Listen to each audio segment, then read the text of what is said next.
Hey everybody, it's your old pal Chuck, and I'm back with another review. And today, not Transformers 1, but we're taking a look at from Legacy United, the Walmart exclusive Star Raider Ferak. Now, clearly Ferak is a retool of Kingdom Cyclonus, and there's a little bit of history to the character. Originally conceived as a space pirate, the figure was first released in a BotCon set as a repaint of Cyclonus. Now, of course, at the time, there were a lot of complaints with people saying that the Cyclonus mold is too character specific and it wouldn't work as anybody else without some heavy retooling, which, by the way, we've seen with Metal Hawk. Um, but it worked. The character did have a little bit of a following. Interestingly enough, there was another release with a slightly different deco, but still with the whole off-white and orange that Takara did, and um, it was. I think it was all because also this color scheme works for the Shattered Glass Cyclonus. It wasn't anything to do with that. It was just some random repaint. I even think they called it Cyclonus, but it was for either a phone card or a credit card promotion. So at the time, it was actually rather hard to get, but I think it's the demand has come down, so the price has come down significantly. But in this case, Hasbro has taken that Kingdom Cyclonus mold, given it some new tooling, which we're going to take a look at in a second, and given us Ferric. Now, bringing in Cyclonus, we can see where a lot of that new tooling is. And I'll be very honest with you right up front. If I didn't have both figures side by side, I don't think I would be able to tell um, where the new tooling is. Maybe outside of the wings because of the tabs here for the accessories. Um, but new wings, new head, um, even the parts here for the fins completely that's all new tooling. I thought at least I just thought it was a different face, but the light piping has been removed. It's a closed off back. As I just mentioned, a new face coming down. The shoulders where it's that part of the transformation joint, that's the same. But this inner chest, they actually went ahead and retooled the ab section here. But the lower section's still the same. The upper chest different as well. I guess there was like layers of plastic because that it's like they just went in like little bits here and there. The shoulders are different, as you can see, but the biceps, elbow, and forearms and hands, of course, all the same. And then from the waist down, it's the same figure. Just again, different paint brings out different parts of the deco. So we'll turn it around, give you a quick look at the back. I mean, as you can see, um, the lower part of the wings that get folded up, that's the same. The doors, everything, stuff like that. Just a different presentation uh, of the character. So we'll take Cyclonus out of the way, bring the focus back to Ferric. Now, one thing I do want to mention is, as you saw, that the wingtips are removable, and they do show them being able to be held as guns. Very loose fit, not nearly as tight as the standard blaster.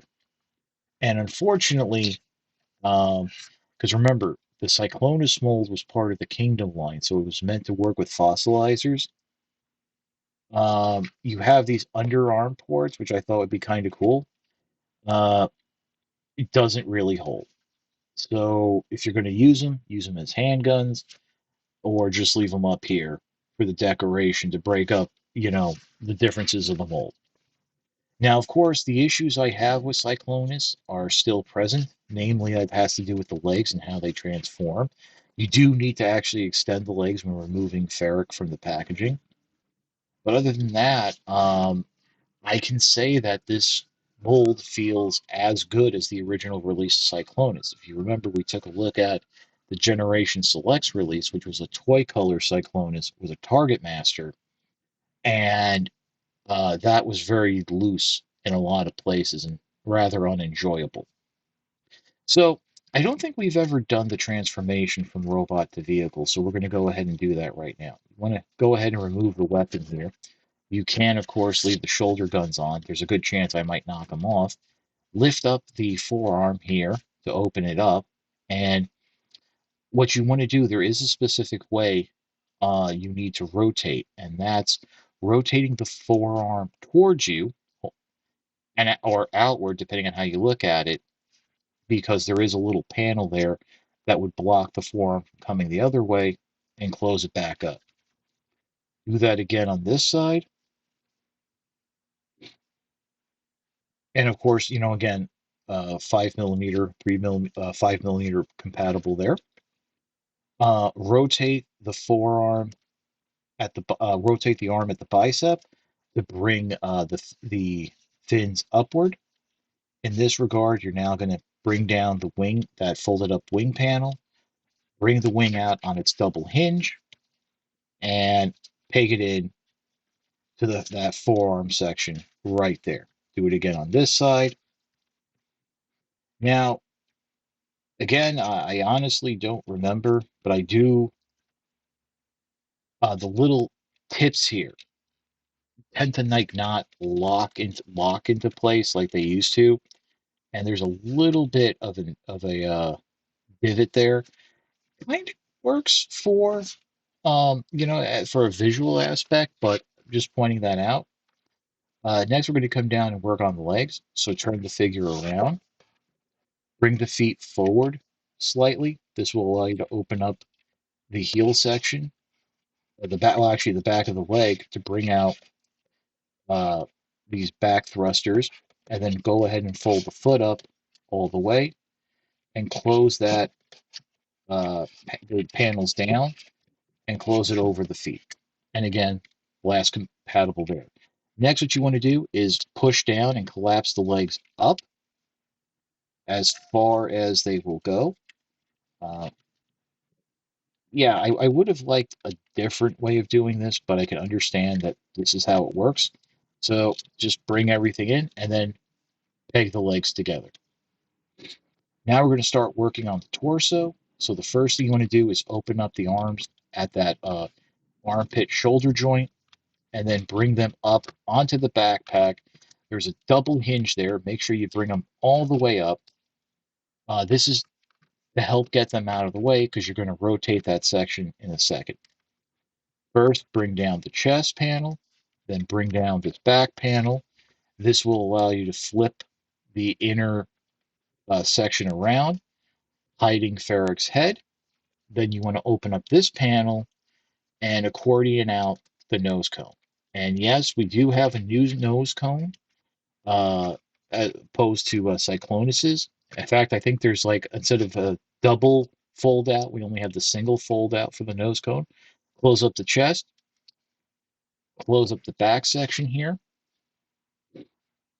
rotate this whole section around, bring the legs down slightly.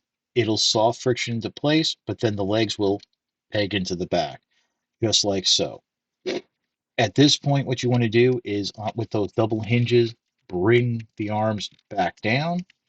They will nestle around the hip area and then rotate them backwards.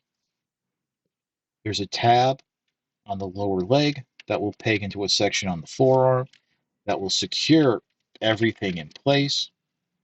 And just like that, just like that. There is, again, like with Cyclonus, a little bit of gappage here.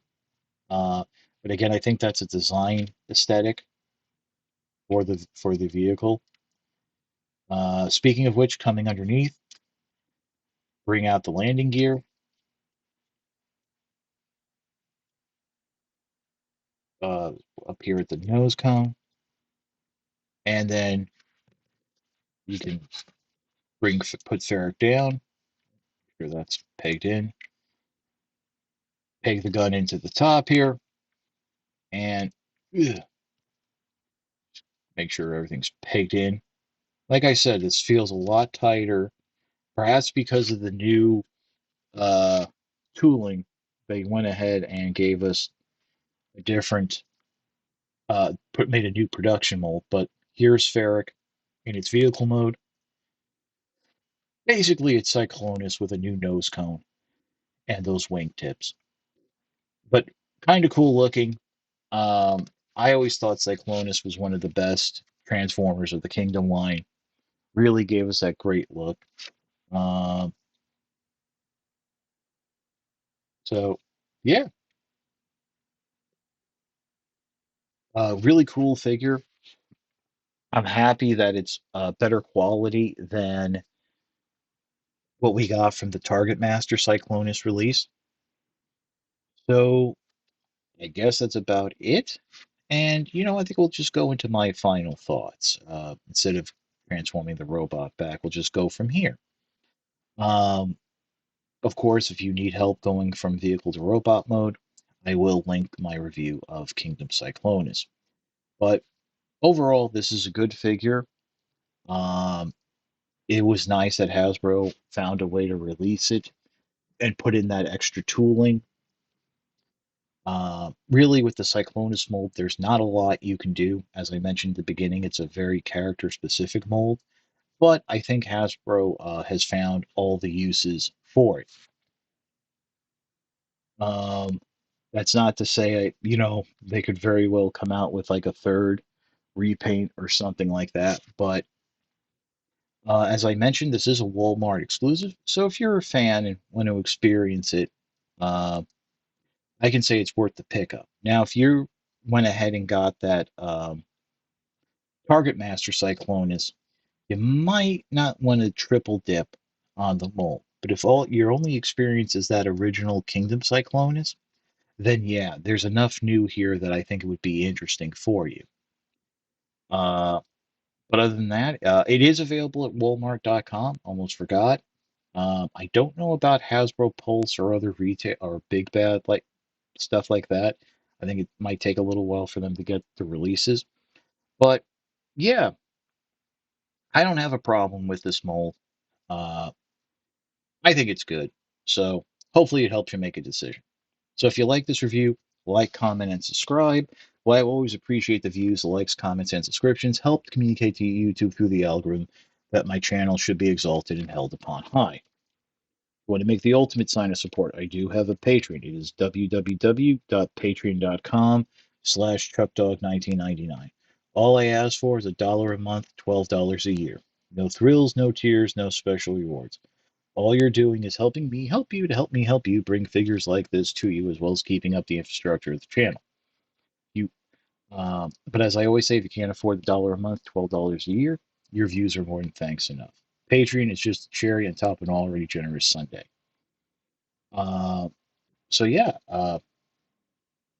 that's about it. Just want to stress again, if you joined the channel for the movie Transformer One movie reviews and the Earthspark toys, please do check out my other videos and stay subscribed because between 83 to 88% of you who are watching are not subscribed, and that really affects the algorithm and kind of hurts the channel. So just being subscribed, you can be sure that you won't miss out on anything. And we do have a little bit of fun here. But that's about it. Once again, this is your old pal Chuck for Star Raider Ferric. We will see you next time.